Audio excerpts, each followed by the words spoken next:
ብልትን በብልት እንጂ መገናኘት የሚቻለው ብልትን በአፍ በፍጹም መገናኘት አይቻልም። ሐራም ነው፣ ክልክል ነው። ያንን ነገር መሳምስ አይቻልም። እንዳጠቃላይ አይፈቀድም። የቁርአንና የሐዲሶችንም ማስረጃ ቁርአን ላይ ሆናላ ኒሳኡኩም ሐርሱን ለኩም ፈእቱ ሐርሰኩም አና ሽእቱም አለ።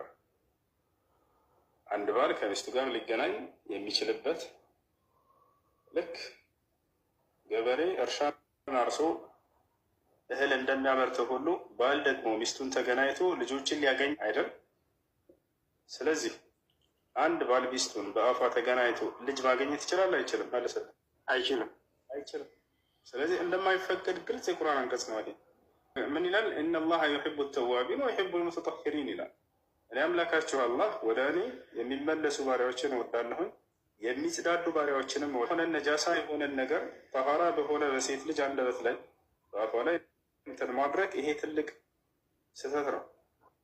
ሙስሊም ነዛፋን ይጠይቃል። ይሄ ከዚህ ከሐዲስ ጋር ሁሉ የሚጋጭ ነው።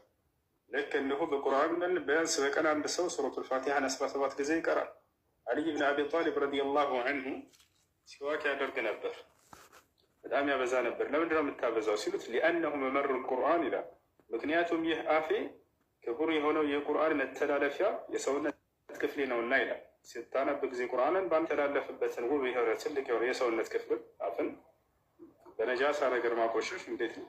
አይሆንም፣ አይቻልም። ከጊዜያችን ታላላቅ ዑለሞች ሼክ ሷሊህ አልሉሐይዳን ተጠይቀው ይሄ ቆሻሻ ነገር ነው ብለው ፈትዋ ሰጥተዋል። አይቻልም ብለዋል።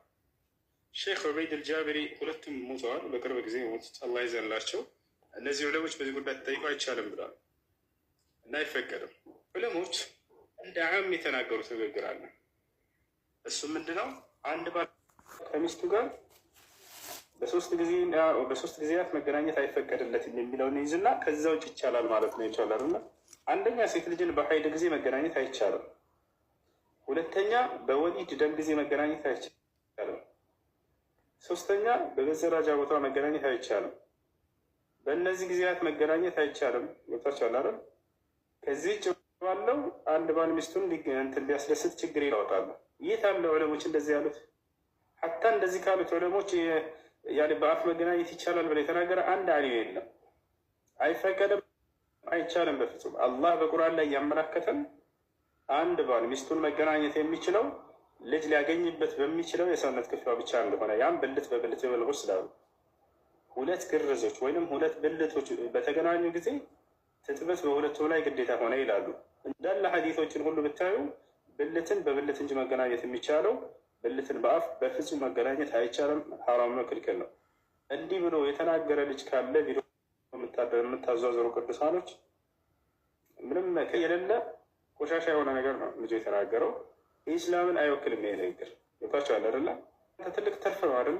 እንዲህ አይነት ነገር መለቃቀም ሰው አታምልኩ። አንድ ግለሰብ አለ ብለን ኢስላም እዛ ቢለካል። ኢስላም በቁርአንና በሐዲስ ብቻ ይህ አለ ብሎ እኛ ጋር ሂሳብ የለም። ለምን አንድ ወጣት ልጅ ተናገረ ተብሎ አይደለም? ለምን ትልቅ ሸህ አይሆንም? ለምን ትልቅ ሸህ አይሆንም? ትልቅ ደረጃ ያለው አይሆንም?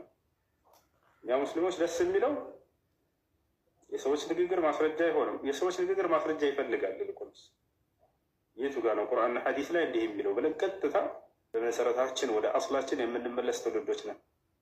ታቻል በቁርአንና በሐዲስ ላይ አንዲትም ቦታ አንድ ባል ሚስቱን በአፏ ይገናኝ የሚል ቆሻሻ ነገር የሚያነሳ አንዲትም ቦታ ላይ የለም።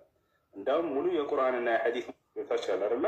አላህም በቁርአን ላይ ቀደም እንዳልኳችሁ አንድ ባል ሚስቱን ልጅ ሊያገኝበት በሚችልበት ቦታ ላይ ይገናኝ ብሎ ነው የተናገረው። ኒሳኡኩም ሐርሱን ለኩም ፈእቱ ሐርሰኩም አና ሽእቱም አለቀ።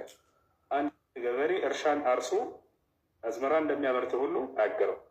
በአፍ ላይ ተገናኝቶ መቼም ልጅ እንደማይገኝ እርግጥ ነው። ስለዚህ ብልትን በብልት ብቻ ነው። በሐዲስም ላይ ነቢያችን ሰለላሁ ዐለይሂ ወሰለም በጣም በርካታ ቦታ ላይ ስለዚህ ጉዳይ በተነሳ ቁጥር ብልትን በብልት ብቻ መሆኑን እንጂ የሚያሳየው በፍጹም ሌላ ቦታ ላይ አያሳይም።